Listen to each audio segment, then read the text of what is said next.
Halo semuanya, selamat datang. Kalian pernah bingung nggak sih kapan harus bilang walk, tapi kapan harus bilang went? Nah, tenang aja, karena kali ini kita bakal kupas tuntas salah satu pilar paling penting dalam grammar bahasa Inggris, verbs, alias kata kerja. Kita bakal cari tahu bedanya regular dan irregular verbs, yang jujur aja, ini kunci banget biar ngomong dan nulis bahasa Inggris jadi makin pede. Oh ya, sebelum lanjut, materi kita kali ini disusun oleh lead content arsitek kami, Vincentius Jawarut, SPD, GR, MAPP, LLING. Oke, ini dia peta perjalanan kita. Kita mulai dari yang paling dasar, apa itu verbs. Terus, kita bongkar 3 bentuk dasarnya. Nah, dari situ kita lanjut ke 2 jenis utamanya. Kita bahas aturan buat yang regular, terus kenalan sama yang irregular. Dan terakhir, kita simpulkan kenapa semua ini penting banget buat kelancaran bahasa Inggris kalian. Udah siap? Yuk kita langsung masuk ke bagian pertama, fondasi dari semuanya. Jadi, apa sih verb itu? Gampangnya gini, verb itu kata yang nunjukin aksi, keadaan, atau kejadian. Coba deh bayangin kalimat tanpa kata kerja. Saya ke sekolah. Aneh kan? Kosong banget rasanya. Tapi begitu kita tambahin verb, misalnya pergi, kalimatnya jadi hidup. Saya pergi ke sekolah. Nah, makanya verb itu benar-benar jantungnya kalimat. Oke, kita udah tahu apa itu verb. Sekarang, kita lihat cetak birunya atau kerangka dasar semua kata kerja dalam bahasa Inggris.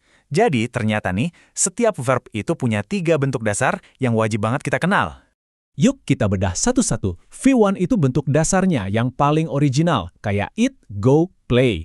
Terus ada V2, ini bentuk lampau. Kita pakai ini buat cerita yang udah kejadian, misalnya ate, went, played. Nah, yang terakhir V3 atau past participle.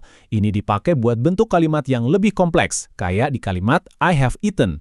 Ingat ya, 3 bentuk ini adalah pondasi utama kita. Nah, dari V1 tadi, setiap kata kerja itu seolah-olah harus milih satu dari 2 jalan yang beda buat ngebentuk V2 dan V3-nya. Apa aja tuh 2 jalan itu? Yuk kita cari tahu bareng-bareng. Disinilah perbedaannya kelihatan jelas banget. Coba bayangin, regular verbs itu kayak teman kita yang patuh banget sama aturan. Pokoknya buat jadi V2 dan V3, dia tinggal nambahin ed di belakang. Gampang ditebak kan? Nah, sebaliknya, irregular verbs ini dia itu para pemberontak. Punya aturan sendiri, suka-suka dia aja. Bentuk V2 dan V3-nya bisa berubah total, dan ya mau nggak mau harus kita hafalin. Oke deh, kita mulai dari yang gampang dulu ya. Kita telusuri jalan yang pertama. Jalan yang lurus dan gampang ditebak. Aturan buat regular verbs. Aturan dasarnya super simple. Buat sebagian besar regular verbs, kita tinggal tambahin ed di akhir bentuk dasarnya. Gitu doang. Gampang kan?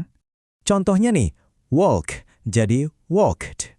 Terus play jadi played. Listen jadi listened. Polanya sama semua, cuma nambah ed doang. Gampang banget. Terus, gimana kalau kata kerjanya udah berakhiran huruf E? Logis aja sih, kita tinggal tambahin D, biar nggak aneh gitu kan. Masa huruf E-nya jadi double? Makanya, like jadinya liked, bukan liked ya. Begitu juga dance jadi danced, dan create jadi created. Cukup tambahin D aja. Oke, sekarang ada sedikit perubahan ejaan yang sering ditemui. Kalau ada kata kerja yang akhirnya itu huruf konsonan, terus diikuti huruf Y, nah Y-nya harus kita ganti dulu jadi I, baru deh ditambahin ID. Contohnya, study jadi studied. Try jadi tried. Tapi, tunggu dulu. Ada pengecualian penting nih. Kalau sebelum Y itu huruf vokal, kayak di kata play, Y-nya nggak usah diubah. Langsung aja tambahin ed, jadinya played. Ini aturan terakhir buat regular verbs ya. Jadi, kalau ada kata kerja pendek yang polanya 1 vokal terus 1 konsonan di akhir, kita harus dobelin konsonan terakhirnya sebelum nambahin id. Kenapa? Biar bunyi vokalnya tetap pendek. Lihat aja contohnya. Stop jadi stopped, P-nya ada 2. Plan jadi planned, N-nya ada 2. Terus admit jadi admitted, T-nya juga ada 2. Sip, jalan yang lurus dan teratur udah kita kuasai. Sekarang, siap-siap belok tajam. Karena kita bakal masuk ke jalan yang kedua. Jalan yang lebih liar, lebih nggak ketebak. Irregular verbs. Nah, kutipan ini pas banget. Mereka ini bener-bener para pemberontak di bahasa Inggris. Nggak mau nurut sama aturan ed yang rapi. Tiap kata punya identitasnya sendiri, punya perubahan uniknya sendiri. Justru itu yang bikin mereka spesial. Ngadepin para pemberontak ini, kuncinya cuma satu. Hafalin. Nggak ada jalan lain. Coba deh kita lihat polanya. Ada yang berubah total di tiap bentuk, kayak eat, ate, eaten. Ada juga yang V2 dan V3-nya kembar, bring, brought. Ada lagi yang lebih aneh, V1 sama V3-nya sama lagi, kayak come, came, come. Unik kan?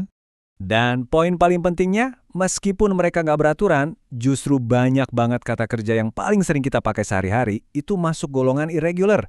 Coba pikirin, kata-kata kayak go, have, see, take, itu kan tulang punggung percakapan.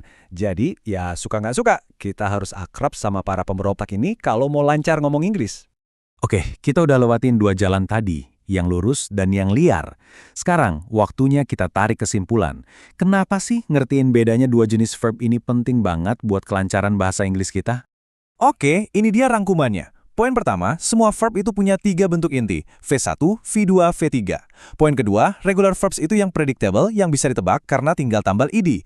Poin ketiga, irregular verbs itu unik, gak bisa ditebak dan wajib dihafalin. Dan yang paling penting, ngerti bedanya ini krusial banget biar kita bisa ngomong dan nulis bahasa Inggris dengan benar dan yang pasti lebih percaya diri. Nah, sebagai penutup, pertanyaan buat kalian, kata kerja mana yang mau kalian latih hari ini?